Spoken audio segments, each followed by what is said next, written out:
안녕하세요. 이번 영상에서는 원형으로 배열되는 동적 블록을 한번 만들어 볼 겁니다. 얼마 전에 이런 질문을 받았어요. 첨부된 이미지나 도면이 없어서 정확한 내용을 파악할 수는 없지만 아마도 이런 걸 만들고 싶으셨나 봅니다. 블록을 선택을 하면 객체들이 원형으로 배열이 되어 있는데 그 개수를 임의로 제어를 할 수가 있고 동시에 간격을 제어할 수 있는 이런 블록을 만들고 싶으셨던 것 같아요. 근데 사실 이런 건 그냥 원형 배열을 사용하면 되는 거라서 굳이 동적 블록으로까지 만들 필요가 없긴 한데 여기서 한 걸음 더 나아가서 호의 형태로 객체를 나열하기 위해선 그 전 단계인 원으로 배열하는 걸 알아야 되기 때문에 설명을 하겠습니다. 그리고 만드는 김에 조금 더 편하게 사용을 하려면 회전시키는 거 요런 것도 있으면 좀 더 편하게 사용을 할 수 있겠죠. 그래서 요 블록을 똑같이 한번 만들어 볼 거예요. 자, 새 도면을 만들고 나서 여기에서 이제 시작을 할 텐데 이번 영상에서 설명할 내용들은 오토캐드 자체에 대한 이해가 필요한 것들입니다. 오토캐드 자체에 대한 숙련도가 떨어지면 중간중간 놓치는 부분이 있을 수가 있어요. 하나하나 단계별로 모두 다 설명을 하려면 몇 시간은 걸리니까 자세한 내용은 배제하고 이번 영상에서 꼭 필요한 부분만 설명을 할 겁니다.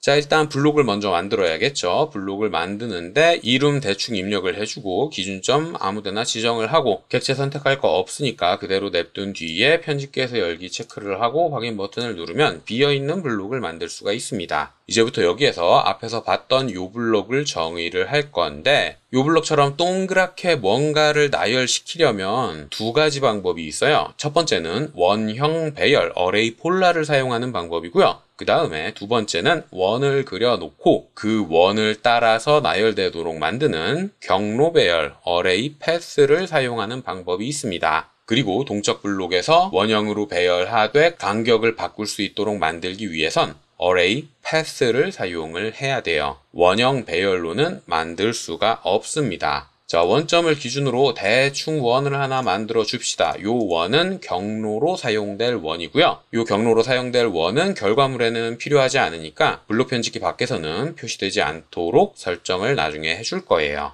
자, 요 원을 따라서 작은 원을 쪼로로로로록 동그랗게 배열되도록 만들 건데 이때 이 원이 방금 만든 요 경로 위에 위치를 하도록 해줘야 하는데 아무데나 위치하는 게 아니라 반드시 오른쪽에 위치해야만 합니다. 오토캐드에서 각도는 X축의 방향을 0도로 하고 그걸 기준으로 반시계 방향으로 측정을 해나가죠. 그래서 요게 오른쪽에 있어야 되는 거예요. 우리가 경로로 사용할 원이라는 객체는 시작점과 종점이 없는 객체입니다. 객체의 특성을 살펴봐도 시점과 종점에 대한 설정은 없어요. 따로 설정할 수 없다는 뜻은 언제나 사용하는 특정 값이 있다는 거고 그게 바로 0도부터 반시계 방향으로 진행을 하는 겁니다. 자, 기준이 될 객체를 원으로 만들었으면 이 객체의 경로 배열을 사용해 줘야겠죠. 어레이에서 경로, 그리고 경로로 사용할 곡선은 원이다. 여기에서 조금 더 설정해 줄 게 있어요. 바로 길이 분할이 아니라 등분할로 n등분 되는 위치에 객체가 위치하도록 설정을 해줘야 됩니다. 여기까지 진행을 하면 기초 설정은 모두 끝난 거니까 어레이 기능 맞춰주시면 되고요. 그러면 이제 요 개수를 제어할 수 있어야 되는데 그 개수는 요 항목에서 제어를 하잖아요. 근데 이 항목을 잘 보면 fx라는 기호가 오른쪽에 붙어 있습니다.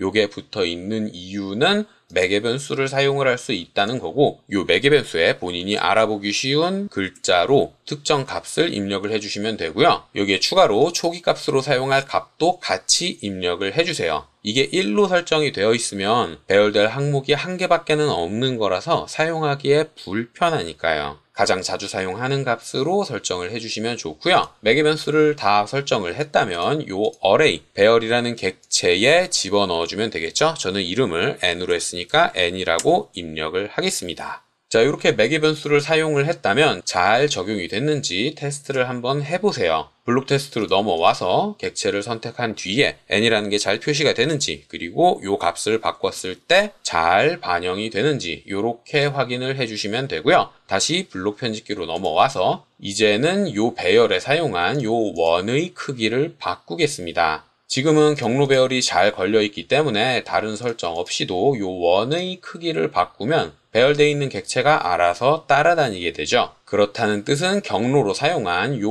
원의 크기만 바꿔주면 된다는 뜻인데, 이때 사용할 매개 변수는 당연히 선형 매개 변수를 사용을 해야 될 거고요. 그립의 위치는 본인이 편한 대로 작성을 하시면 됩니다. 저는 중심점과 중심점으로 사용을 할 거예요. 자, 요 매개 변수에는 화살표가 그립이 한 개만 있으면 되니까 한 개로 줄여주고요. 매개 변수를 넣었으면 액션, 동작을 넣어야 되는데 이때 신축은 사용을 할 수 없습니다. 왜냐하면 원이니까요. 축척을 사용해야 크기를 바꿀 수가 있어요. 요 매개 변수의 경로로 사용한 요 원의 크기를 바꾸겠다라고 객체를 선택을 해주면 됩니다. 자, 여기까지 진행을 했으면 블록 테스트로 다시 넘어와서 원의 크기가 잘 바뀌는지 정의가 제대로 들어갔는지 확인을 해보시면 되고요. 크기도 바꾸고 개수도 한번 바꿔보고 왔다 갔다 해보면서 문제가 없는지 확인을 꼭 해야만 합니다. 자, 나열될 경로의 크기까지 다 바꿨다면 이제 남은 건 이 전체 객체를 회전시켜 주는 것만 남았죠. 그러니까 당연히 매개 변수는 회전이라는 매개 변수를 집어넣어 줄 거고, 기준은 원의 중심에서 오른쪽으로 설정을 할 겁니다.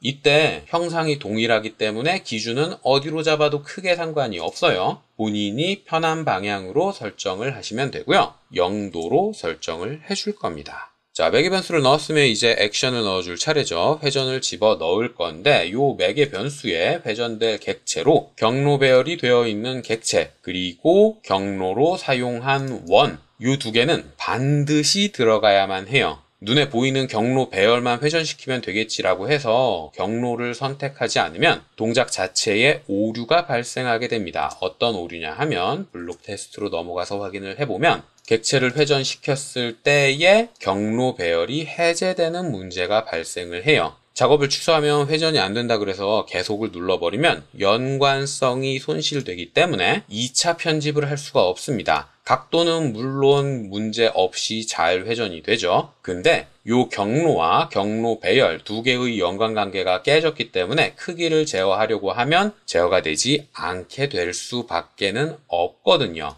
그렇기 때문에 회전시킬 객체로 경로 배열과 경로로 사용한 원, 요 두 개는 반드시 들어가 줘야 되고, 추가로 요 거리에 해당하는 그립까지 같이 선택을 해주면 편합니다. 자, 일단 동작 선택 세트를 새로 요 친구랑 요 원이랑 요 두 개만 설정을 해볼게요. 그리고 나서 블록 테스트로 넘어온 뒤에 한번 회전을 시켜보면 각도 회전 문제없이 잘 되죠. 그리고 크기 변경도 문제없이 잘 되는데, 회전시킬 때 요 그립을 포함시켜 두지 않았기 때문에 객체를 회전시켜도 그립은 항상 원래 자리에 위치해 있게 됩니다. 물론 어떤 분들은 크기 제어하는 거 항상 고정된 위치에 있고 방향 제어하는 게 항상 특정 위치에 있고, 요게 더 편한 분들도 있을 수 있어요. 그런 분들은 요렇게만 설정을 하면 되는데 저는 그립까지 같이 회전시키는 걸 보여드릴 겁니다. 선택 세트를 수정하는데 요 친구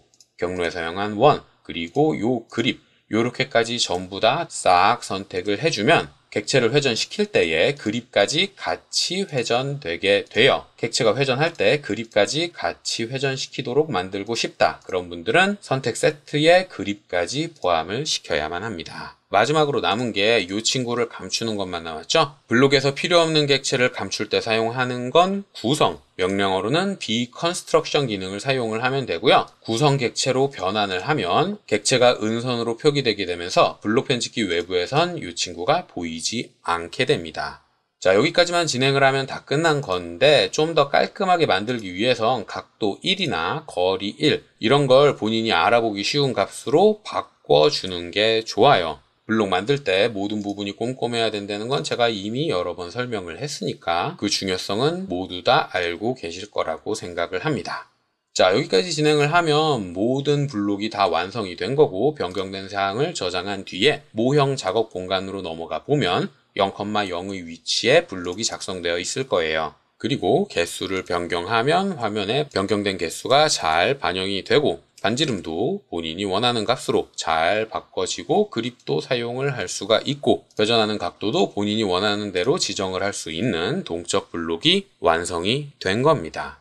자, 여기까지가 이번 영상에서 설명할 내용이었는데 영상을 끝내기 전에 한 가지 첨언을 하자면 이 형상은 동적 블록이기는 한데 내부에 객체로 배열이란 기능을 사용을 했어요. 그리고 배열이란 기능은 그 기능 자체가 일종의 블록이라서 내부에 포함되어 있는 원형을 편집할 수는 없습니다. 그 말이 무슨 뜻이냐 하면 요 작은 원의 반지름은 동적 블록 밖에서 크기를 바꿀 수가 없다는 뜻이에요. 때문에 요 크기까지 제어하고 싶으신 분들은 방금 보여드린 과정을 여러 개 중첩해서 가시성으로 제어를 해야만 할 겁니다.